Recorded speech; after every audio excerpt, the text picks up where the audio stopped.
하나님 오늘 말씀을 인하여서 택한 자를 도우시고 보호하시는 그 하나님을 만날 수 있도록 인도하여 주옵소서. 예수 그리스도 이름으로 기도합니다. 아멘. 우리는 지금 창세기를 보고 있습니다. 창세기 1장에서 11장까지 내용을 지난 시간까지 보게 되었습니다. 물론 12장 3절까지 우리가 함께 보았는데 1장과 2장에는 하나님께서 천지 창조하는 내용이 들어져 있습니다. 그리고 3장, 4장, 5장, 6장에 걸쳐서 우리 인간들이 이제 범죄하는 타락의 내용들이 기록이 되어져 있습니다. 그리고 6장 후반부터 7, 8, 9장, 10장까지는 노아의 홍수로 인하여서 세상이 멸망하게 되는 그런 내용들을 함께 보았습니다. 그리고 11장에 이르러서는 이제 바벨탑 사건이 있습니다.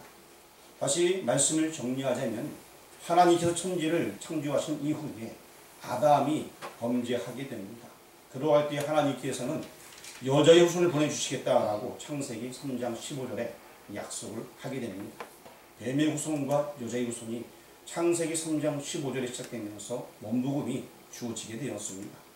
그리고 이제 아담이 가인과 에덴 동산에 쫓겨나서 가인과 아벨을 낳게 되었는데 또 가인의 범죄로 말미암아서 여자의 후손의 씨앗으로 보았던 아벨이라는 사람이 죽고 말게 됩니다. 그런지만 하나님께서 그 가만 내버려두지 아니하고 이제 아담이 130세쯤 되었을 때에 다시 셋이라는 자녀를 주어서 셋을 통하여서 이제 예배 공동체, 하나님께 경배하는 공동체가 이 땅에 출현하게 됩니다. 그래서 셋을 통하여서 사장의 말씀 보니까 에노스를 낳았고 여호와를 찬양하였다라는 말씀이 4장 후반부에 나와 있습니다. 그러면서 이제 이 셋의 후손들이 계속해서 5장에 기록이 되어져 있습니다. 이 5장 같은 경우에는 이 셋의 후손들이 예배 공동체임을 알려주고 있습니다. 그래서 그들은 하나님께 예배드리는 공동체로 살아가게 됩니다. 그 중에 어떤 사람이 있었냐면 365년 동안 하나님과 동행하였다가 이런 사람도 있었어요. 그런 죽음을 보지 아니하고 하늘로 올리었다가 이런 내용이 그 5장에 기록이 되어져 있어요. 그가 누군지 아시죠? 저는 기억이 잘 안 나서 모르겠지만 어쨌든 그런 인물이 5장에 등장할 정도로 예배 공동체, 셋의 후손들이 예배하는 공동체로서 이 땅에 출현하게 되었습니다.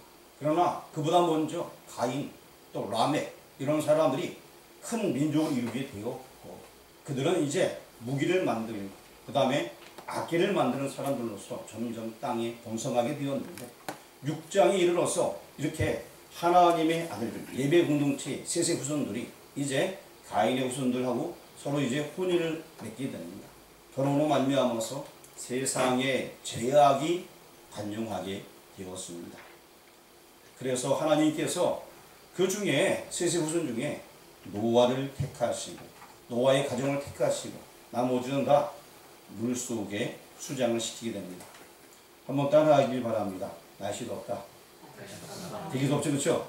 더우니까 뭐 잠이 오죠? 기지개 한번 펴게요.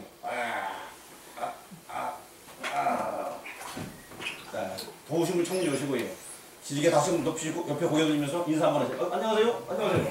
반대로. 안녕하세요. 안녕하세요. 자, 이제 기지개 다 피셨습니까? 정신이 좀 드세요. 날씨가 굉장히 더워지니까 저도 설교를 하면서 막 잠이 쏟아질 것 같아요. 제가 잠이 쏟아지는 여러분은 어떻게 했어요? 자, 이렇게 하나님께서 홍수를 통하여서 이 세상을 다 지면하게 되었습니다. 새 판을 짜야겠다 하고 노아의 가족을 택하셔서 하나님께서는 일을 하셨습니다.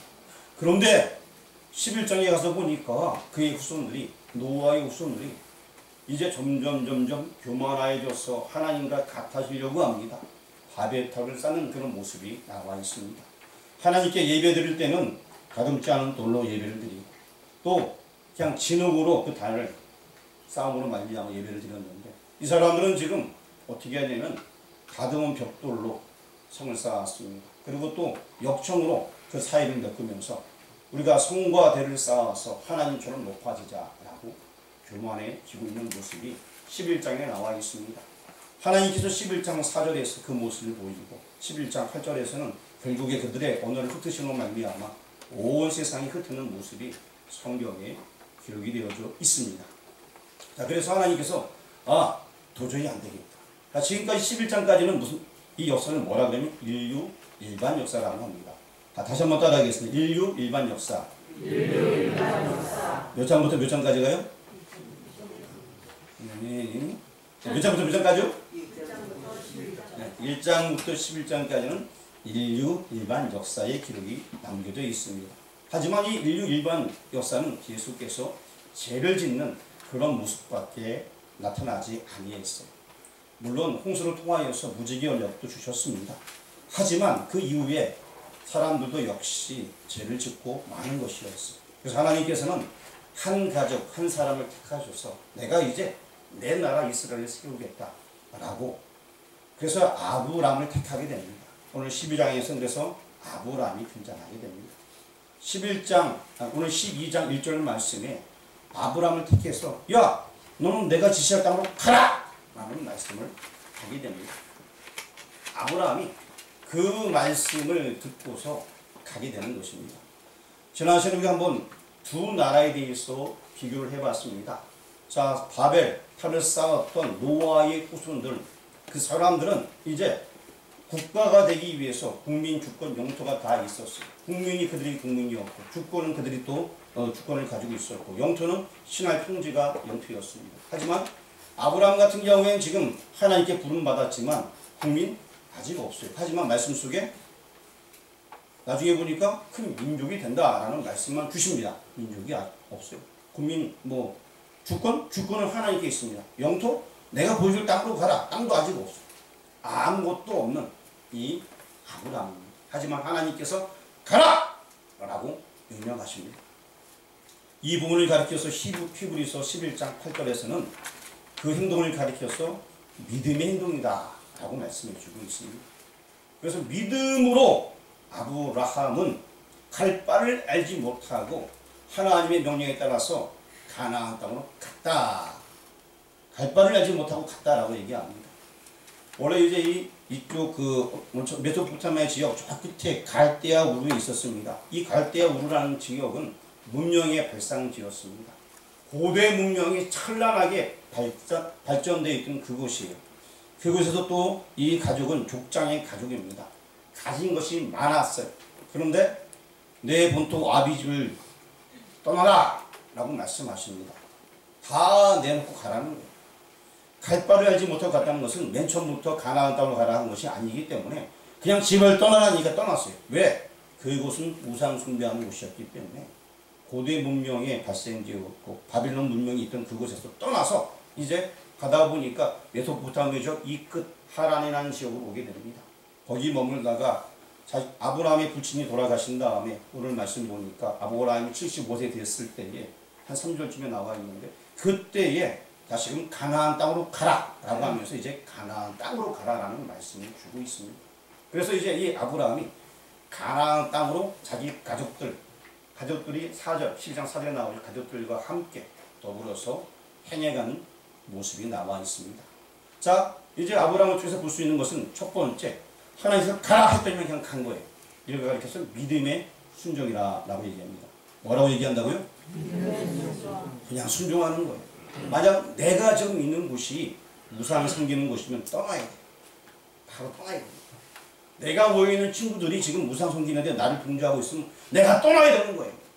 내가 있는 그 삶이, 내가 있는 현장이 우상 숭배하는 곳이면 어떻게 하라? 떠나라. 이게 믿음의 순종이에요. 아브라함은 그 말씀 그대로 그냥 떠나왔습니다. 자기가 지금 떠나는 것이 당장 유익이라는 건 아니지만 그 말씀 그대로 그냥 떠난 거예요. 얼마나 멋있습니까? 그리고 이제 오늘 4절 말씀 또 5절 말씀 보니까 5절 말씀에 가나안 땅에 이르렀다라는 말씀이 있어요. 자, 가나안 땅에 들어가게 되었어요? 안 들어가게 되었어요? 5절 여기 또 있죠? 예, 이제 가나안 땅에 들어가게 되었습니다. 하나님께서 지시한 그 땅으로 가게 되었던 것입니다. 하나님께서 주신 땅이니까 야 이거 다 내 땅이야! 하고 그냥 싹 취하면 좋아요. 그런데 6절 말씀 보니까 거기에 이미 다른 사람들이 살아요 안 살아요? 살고 있었어요. 얼마나 거시기 하겠어요. 나중에 8절 말씀 보니까 그래서 산으로 올라가요. 산으로. 사람 없는 곳으로. 가나안 땅을 주신 데서 왔더니만 거기 이미 사람이 살고 있어요. 근데 거기서 절망하거나 나태하거나 좌절하지 아니합니다. 6절 말씀 보니까 가나안 땅에 도착해서 그곳에 사람이 있을지라도 거기서 뭐 했습니까? 제단을 쌓았다 라고 기록하고 있어요. 뭐 있다고요? 자, 아브라함이 첫 번째 하나님 말씀 순종한 게 뭡니까? 네, 떠난 거예요. 믿음의 순종을 얘기했죠. 두 번째 지금 한 게 뭐예요? 제단을 쌓았다. 예배드렸다. 여러분들, 우리가 이런 말 많이 합니다. 새벽 제단 쌓아야 된다. 그런 얘기 들어보셨죠? 안 들어봤어요? 예, 들어보셨죠? 못 들어봤어요? 자, 새벽 제단 쌓으시길 바랍니다. 예, 들어보셨죠? 예, 다 들어보셨어요? 자, 새벽 예배를 드리면 되는 거예요. 이와 같이 이 아브라함은 도착한 곳에서 가장 먼저 한 것이 예배를 드리는 거예요. 하나님께 제단을 쌓은 거예요. 우리의 모든 인생의 시작은 하나님께 예배하는 거예요. 하나님께서 우리 인생을 불러주시는 것이 왜 불러줬습니까? 내가 잘나서가 아니라 하나님의 영광을 받기 위해서 우리 인생을 불러주셨어요. 그래서 우리는 우리 몸과 마음을 다해서 하나님께 영광을 올리면 돼요. 그것이 무엇이냐? 가장 간단하게 그냥 예배! 제단을 쌓는다는 것입니다. 이 아브라함은 하나님께 제단을 쌓았습니다. 얼마나 멋집니까? 가라고 했다면 갔어요. 그리고 또 두 번째는 그가 알아서 그냥 예배를 드렸어요. 제단을 쌓았습니다. 자, 제가 가라고 했더니 갔다. 이것이 뭐라고 그랬죠 아까? 예, 믿음의 순종. 자, 우리 옆 사람 인사 나누겠습니다. 믿음의 순종합시다. 믿음의 순종합시다. 다시 한번 인사합니다. 당신은 분명히 믿음의 순종할 사람입니다. 시작. 당신은 분명히 믿음의 순종할 사람입니다. 아멘. 네, 우리는 믿음의 순종. 하나님 말씀에 그냥 순종하는 거예요. 두 번째는 예배하는 삶을 살아야 됩니다. 다시 한번 옆 사람 인사 나누겠습니다. 예배 잘 들으십시다. 시작. 예배 잘 들으십시다. 다시 한번 더 크게 예배 잘 들으십시다. 시작. 예배 잘 들으십시다. 예배 잘 들으시기 바랍니다. 간혹 예배 시간에 이렇게 딴 생각하는 사람 많이 있어요. 예배를 잘 들으시길 바랍니다. 그러고 나서 8절 말씀 보니까 예배뿐만 아니라 또 제단을 쌓고 산꼭대기 올라가 제단을 쌓고 뭐 하냐면은 누구 이름을 불렀더라? 그래요. 여호와의 이름을 불렀더라 라고 얘기해주고 있습니다. 자, 여호와의 이름을 불렀던 사람이 누가 있었어요? 아까 제가 잠깐 설명하면서 싹 지나갔는데 여호와의 이름 불렀더라. 누가? 에노! 뭐 하나님과 동행했겠지만 그 문구는 없어요. 성경에. 물론 불렀겠죠. 뭐 당연히 하나님과 동행했으니까. 그런데 창세기 4장 26절 찾아보세요. 창세기 4장 26절. 아까 제가 슬쩍 얘기하고 지나갔어요. 아까 아마 다른 생각하고 있어서 못 드신 것 같아요.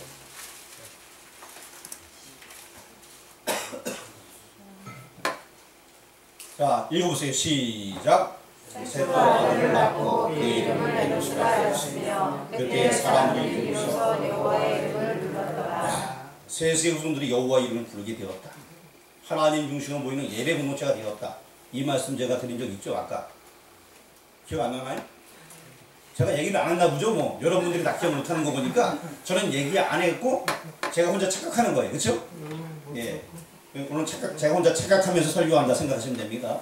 자, 여호와의 이름을 불렀다라는 것이 4장 26절에 나와 있고, 그 다음에 오늘 12장 8절 말씀에 다시금 이 아브라함이 여호와의 이름을 불렀더라 라고 말씀을 해주고 있습니다. 자, 예배의 공동체가 되게 된 거예요. 네, 여러분 기억하시길 바랍니다. 이 셋의 후손들이 예배드리면서 하나님과 교제하는 아름다운 후손들이었습니다. 그런데 그들이 창세기 6장에 가서 어떻게 됐습니까? 하나님의 아들들이 사람의 딸과 혼인을 맺음으로 말미암아 타락하게 되었다. 예배를 잘 드리고 신앙생활 잘할 때 넘어지기 가장 쉬운 거예요. 창세기 오늘 12장을 보고 있는데 12장 8절까지는 너무나 막 좋아요. 그리고 9절에 점점 남방으로 내려갔더라. 그리고 10절에 이르러서는 기근이 임했다라고 기근이. 우리 창세기 12장 10절 말씀에 기근이라는 단어가 있어요 없어요? 있습니다. 성경도 안 보고 무조건 있어요 이러지 마시고 성경에 나와 있어요 안 나와 있어요? 예. 그 땅의 기근이 심하였습니다 라고 얘기하고 있습니다. 근데 이 아브라함이 무슨 생각하냐면 지금 먹고 살아야 되니까 어디로 가려고 해요? 애굽. 여러분 잘 생각해 보시길 바랍니다. 하나님께서는 지금 우상 숭배가 만연한 메소포타미아 갈대 우르에서 너는 떠나라! 라고 했던 그 하나님이셔요. 근데 지금 아브라함이 당장 지금 먹고 살기 어려우니까 우상 숭배가 만연한 애굽으로 내려가려고 합니다. 무슨 얘기인지 아시겠어요?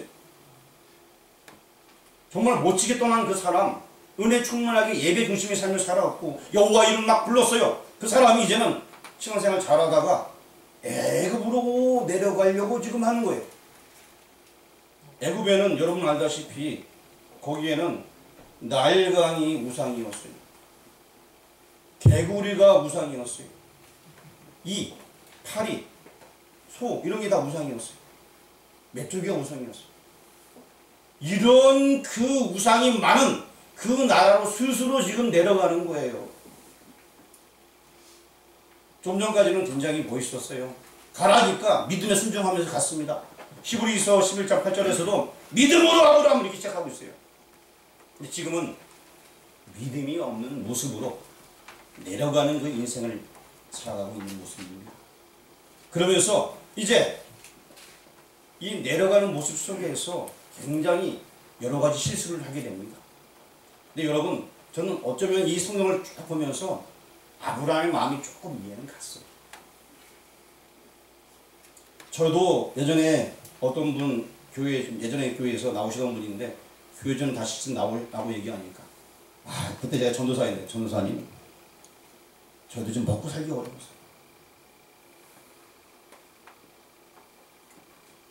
검사님이 그 얘기 하시더라고요. 먹고 살기 어려웠어요.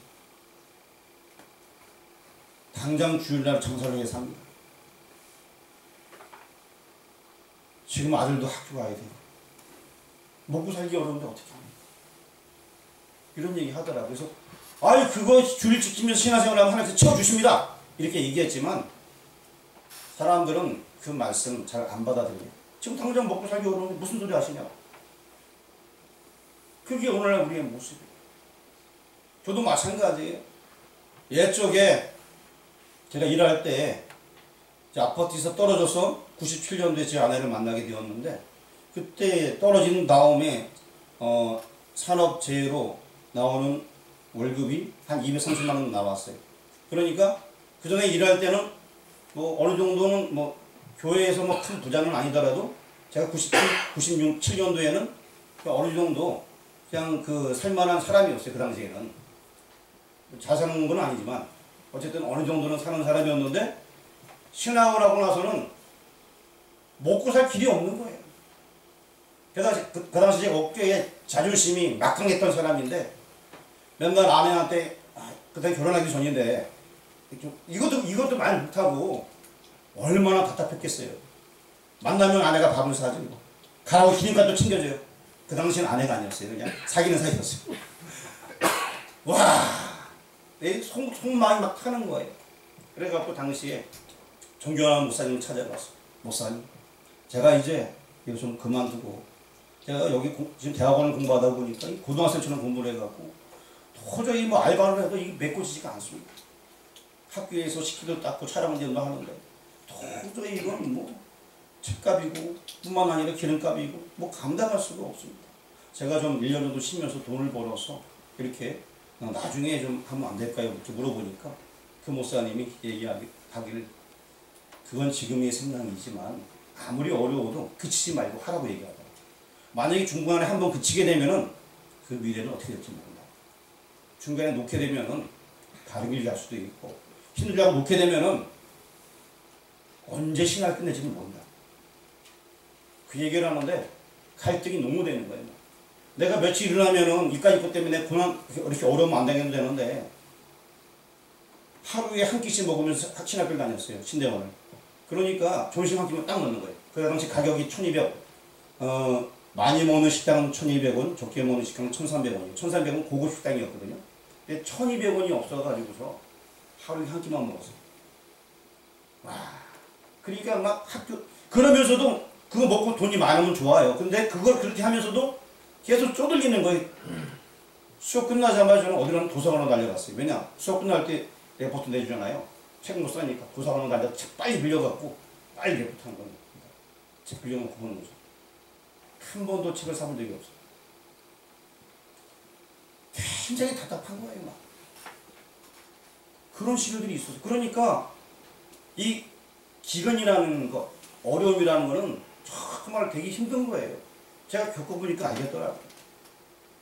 여기 와서도 우리 아이들 어렸을 때도 애들 먹여줄 게 없으니까 너무 힘들더라고요. 겪어보니까 그 마음을 이해하는 거예요. 이 아브라함 같은 경우도 아마 그랬던 것 같아요. 기근이 심했더라. 먹고 살 게 없는 거예요. 칫솔들은 있죠. 그러니까 믿음이 흔들리기 시작한 겁니다. 그래서 결국에 근데 아브라함이 내려가면 돼요? 안 돼요? 그래도 가면 안 되는 거였어요. 아마 근데 아브라함은 상담자가 없었나 봐. 하나님과 좀 상담했으면 좋을 텐데 그냥 애굽으로 내려가게 됩니다. 애굽으로 내려가면서 그냥 내려가는 것이 아니에요. 나만 잘못한 것이 아니라 자기 아내한테 야 우리 거짓말 좀 하자. 12절 말씀에 보면 나와요. 창세기 12장 12절에 야 우리 서로 입 맞춰 거짓말 하자. 결국 그 얘기예요. 그래 안 그래요? 한번 읽어보세요. 시작. 애굽 사람이 그대를 볼 때에 이르기를 그는 그의 아내라 하여 나는 죽이고 그대를 살리리니. 그러니까 우리 좀 거짓말하는 얘기예요. 그렇죠? 자, 눈을 크게 뜨시고 13절 말씀 읽어보겠습니다. 시작. 오라기에 그대는 나의 누이라 하라. 그러면 내가 그대로 말미암아 장성하고 내 목숨이 그대로 말미암아 무전되리라 하니라. 물론 뭐 이종사촌 뭐 동생이고 뭐 오빠고 해요. 그렇다고 해서 지금 자기 아내를 누이라 속이면 안 되는 거잖아요. 아브라함 하면 정말 믿음이 있는 사람이 믿음에 순종했던 사람입니다. 예배를 드렸던 사람이에요. 여호와 이름을 불렀던 사람이에요. 그 사람이 지금 기근 하나 때문에 당장 먹고 살 게 없으니까 현실이 힘드니까 지금 애굽으로 내려가는 거예요. 우상이 있는 도시에 떠났던 사람이 다시 우상의 도시로 가는 거예요. 뿐만 아니라 내려가면서 나도 거짓말 해야 되지만 아내한테도 야 우리 거짓말 하자. 거짓말 같은 걸 하면 부끄러워해야 되잖아요. 근데 아내한테도 같이 거짓말 하자. 이 말이 되는 행위예요. 지금 그러고 있는 거예요.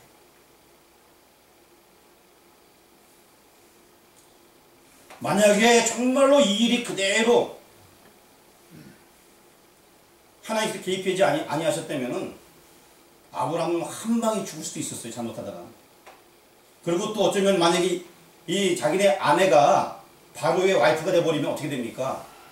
아브라함의 후손은 없어요. 민족은 없어요. 그렇죠? 내 씨로 말미암아 천하 만민이 복을 얻으리라. 이거는 없어지는 거예요. 그냥. 그래서 하나님께서는 택한 자를 보호하시는 것입니다.